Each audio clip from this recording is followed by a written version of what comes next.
The story of the alphabet that we learned at school was simple. It was invented by the Phoenicians, and it was then copied by the Aramaeans, the Hebrews, and the Greeks. And so a Semitic language on the shores of the Mediterranean inspired the European alphabets and finally the alphabets around the world. But there is a much bigger picture. There are an estimated 6,909 languages,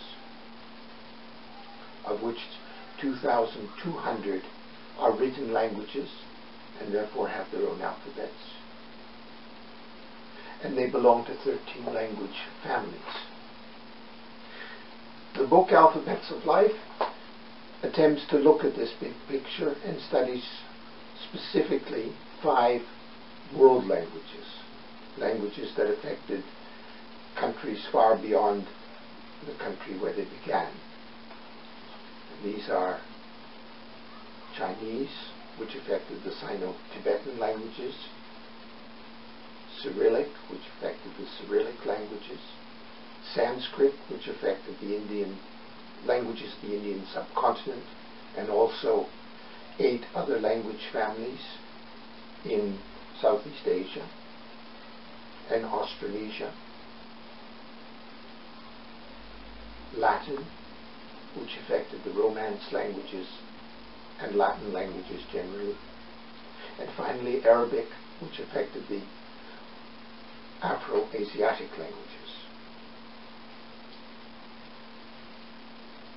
Cyrillic, as we know it today, began recently in the 9th century.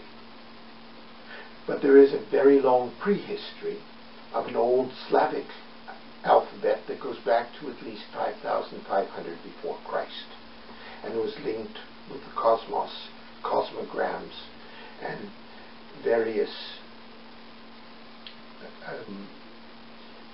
elements of the universe.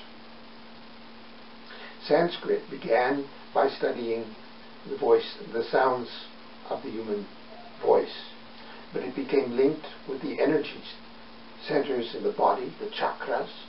It became linked with a series of locations throughout the Indian subcontinent, pithas. It became linked with the zodiac signs and with the constellations of the heavens. And so what had begun as an alphabet for the language became linked with anatomy, geography, astronomy, cosmology, religion, and even philosophy. When we were at school, we learned that the alphabet theoretically began when people learned to get away from drawing specific pictures, pictograms, or logograms, and through a process of abstraction, they were able to make letters which had no inherent meaning.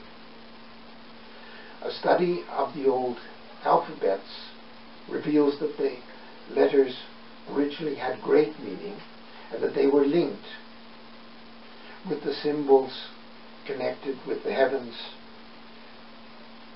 and the microcosm.